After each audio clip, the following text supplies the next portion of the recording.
हरिओम। कल एक वीडियो मैंने रिकॉर्ड किया था और आज ये एक्यूटिव्स के सीरीज का ये तीसरा वीडियो।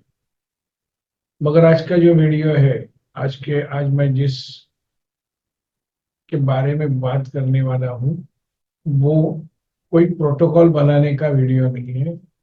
किसी बीमारी के लिए, किसी तकलीफ के लिए प्रोटोकॉल बनाने का वीडियो नहीं है ये। मैं आज जो ये आपके सामने पेश कर रहा हूँ वो चीज़ ऐसी है कि आपको पता रहेगा, महाराष्ट्र एक्यूपंक्चर काउंसिल ने 2 साल पहले हमारी एक एलिजिबिलिटी टेस्ट ली थी और मेरे सभी स्टूडेंट्स इसमें पास हो गए। 2000 से भी ज़्यादा मेरे स्टूडेंट्स ये एलिजिबिलिटी टेस्ट पास हो गए और उनको रजिस्ट्रेशन मिल गया। हालांकि कुछ लोगों को रजिस्ट्रेशन सर्टिफिकेट नंबर मिलने में कुछ देरी हो गई, मगर उसके बारे में मैं कुछ बात नहीं करूंगा। ये सब काउंसिल के कामकाज का माहौल है, तो जैसे उनको ठीक लगे वैसे वो कर रहे हैं, उसके बारे में मुझे कुछ नहीं कहना है। मगर अभी इसके बाद में अभी हो गया कि 2 साल हो गए, मगर 2 साल में कुछ कॉलेज तो आए नहीं, कुछ नए कोर्सेज आए नहीं। मगर अभी लोगों को काउंसिल ने कुछ मैसेजेस भेजे हैं या ईमेल भेजे हैं कि जिनको भी टीचर करके, जिनको भी रिकॉग्नाइज होना है या एक्यूपंक्चर टीचर होना है, उनके लिए उन्होंने एप्लीकेशन मंगवाए। तो ये सब एप्लीकेशन है, उनकी जो कुछ भी रिक्वायरमेंट्स है वो कायदे कानून से उन्होंने जो दी है वो रिक्वायरमेंट्स है। उसके बारे में मैं कुछ नहीं कहूँगा। आपको उसके बारे में कुछ भी डाउट्स है तो काउंसिल को ही सीधा पूछना पड़ेगा।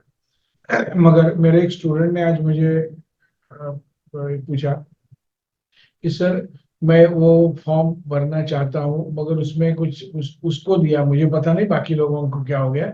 उसमें उन्होंने ऐसे दिया है कि मुझे 500 वर्ड्स, 500 शब्दों में एक्यूपंक्चर के बारे में मुझे लिखना है। मुझे काउंसिल को वो जो है उसमें एक्यूपंक्चर प्रैक्टिस के बारे में मुझे लिखना है। मैं उनका स्टूडेंट ये दिखाता हूँ। एक्यूपंक्चर प्रैक्टिस के बारे में उन्हें लिखने को बोला है और 500 वर्ड्स, 500 शब्द।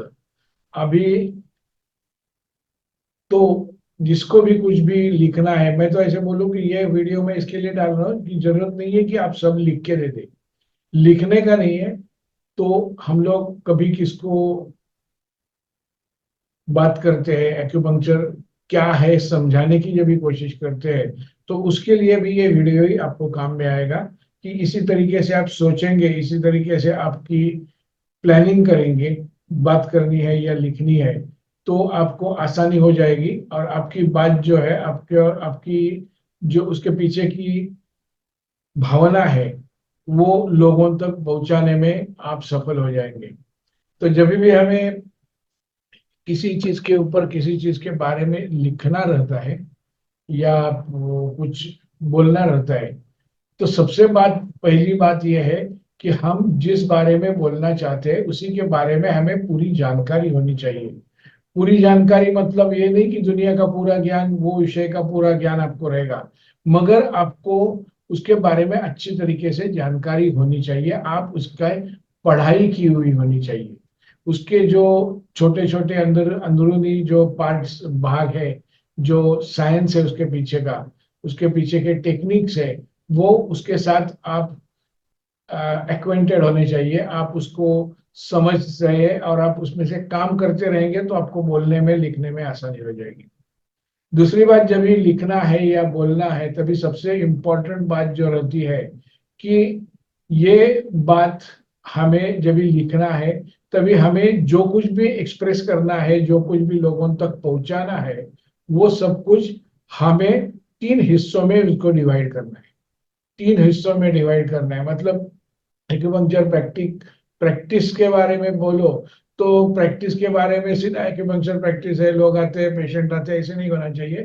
तो आपको एक स्टार्ट लेना पड़ेगा। तो इंट्रोडक्शन का रहेगा। अभी 500 वर्ड्स की जो लिमिट डाली है उन्होंने, तो 500 वर्ड में से ऐसे समझो कि हाँ, पहले 100 वर्ड जो है, 100 वर्ड्स तक, 100 वर्ड्स का मतलब ये नहीं कि 100 ही होने चाहिए, मगर 50 से 100 शब्द इंट्रोडक्शन के लिए होने चाहिए और आखिर के 50 से 100 शब्द उसकी कंक्लूजन के लिए होने चाहिए। यानी आप इसमें से क्या आपने बताया उसका रिकैप उसमें होना चाहिए। और बीच का जो 300 वर्ड्स है या 400 वर्ड्स का जो है ना, वो कंटेंट बॉडी होनी चाहिए, कंटेंट होनी चाहिए। यानी पहले स्टार्ट होना चाहिए, फिर बॉडी आ जाएगी और उसके बाद में उसका कंक्लूजन आ जाएगा, एंड आ जाएगा।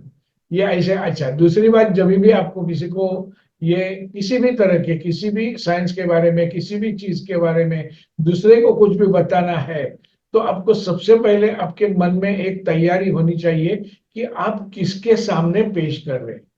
भले वो आप लिख रहे हैं, या भले आप जैसे वीडियो बना रहा हूं, या फिर आप बात कर रहे हैं, आप लेक्चर देने वाले, कुछ भी हो। मगर जब भी आपको कुछ आपका मन की बातें आपकी एक्सप्रेस करनी है, तो ये एक्सप्रेस करने के लिए आपके सामने कौन बैठा है, ये समझ के फिर आगे आपको जाना पड़ेगा। और ये आपकी, क्या बोलूं, एक होमवर्क होनी चाहिए कि मैं आज बात करने वाला हूं, वो किन लोगों के सामने बात कर रहा हूं। अब ये एक्यूपंक्चर प्रैक्टिस के बारे में 500 वर्ड्स लिखने हैं, तो समझो ऐसे हो सकता है कि एक सामने जो बैठे हुए लोग हैं, तो मैं क्या करता हूँ, जब भी ऐसी बात आ जाती है ना, तभी मैं क्या करता हूँ, मैं मेरे आंख के सामने, मैं आंख बंद करता हूँ और मेरे आंखों के सामने ऐसे 2-4 लोगों को चुन गिन के, एक ही लेवल के हैं, यानी जिनकी समझ एक ही लेवल की है, जिनकी अंडरस्टैंडिंग एक ही लेवल के है, उनको सामने मैं रखता हूँ, उनके मन ही मन उनको मैं सामने रखता हूँ और उनको समझाने की मैं कोशिश शुरू करता हूँ। तो यदि आपको किसके बारे में कैसे बोलना है, एक्यूपंक्चर प्रैक्टिस के बारे में बोलना है, तो आपको पेशेंट्स को समझाना है, तो आपकी शुरुआत अलग होगी। आपको आपके साथ वाले जो काम करने वाले आपके साथ में, समझो आप सर्विस कर रहे हैं, जॉब कर रहे हैं, बिजनेस कर रहे हैं, और आपके कोई रिलेटिव्स है, उनके साथ बात करें। जो पेशेंट नहीं है उनको समझाना है, तो उसकी शुरुआत अलग होगी, उसके कंटेंट्स थोड़े अलग हो जाएंगे। और वैसे ही जो नॉलेजेबल लोग हैं, जैसे कि अभी काउंसिल को 500 वर्ड्स में बताना है, तो काउंसिल को बताना है तो हमें क्या होना चाहिए, काउंसिल में जो ये पढ़ने वाले लोग हैं, ये पढ़ने वाले एक्यूपंक्चर के बारे में जानते हैं। तो ये ध्यान में रख के हमें आगे चलना चाहिए। तो अभी इन लोगों को, यानी जो काउंसिल के जो लोग हैं, उनको मन में सामने रखेंगे, तो आपको क्या करना पड़ेगा, क्योंकि काउंसिल के जो लोग हैं ये पढ़ने वाले हैं, तो सब मेडिकल साइंस वाले, मेडिकल प्रैक्टिशनर्स हैं, तो उनको उनके हिसाब से, उनके लैंग्वेज में, उनके तरीके से आपको उनके सामने पेश करना है। और समझो आपको कोई आम आदमी के साथ करना है, या जनरल पब्लिक के साथ, या जिसको दुख दर्द है, तो उसके लिए शुरुआत करनी है, तो शुरुआत अलग रहेगी। जब भी दुख दर्द वाले लोग हैं, तो उनके साथ बात करनी रहेगी।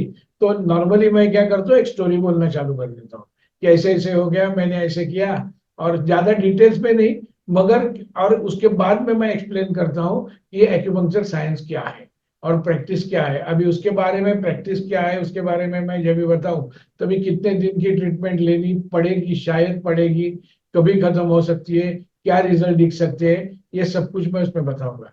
तो वैसे ही अभी इनके, जब भी आपको करना है, ये लिखना है ऐसे कुछ भी, तो आप इस तरीके से सोचो और लिखने बैठो।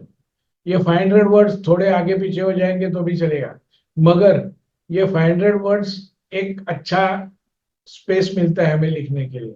और बाद में एंड में आपको कंक्लूड करना है कि ये एक्यूपंक्चर थेरेपी जो है, ये थेरेपी है, उसकी प्रैक्टिस कैसे लोगों को फायदे वाली होती है। और उसमें सबसे इंपॉर्टेंट बात क्या आ जाएगी कि इसमें मेडिसिन नहीं है।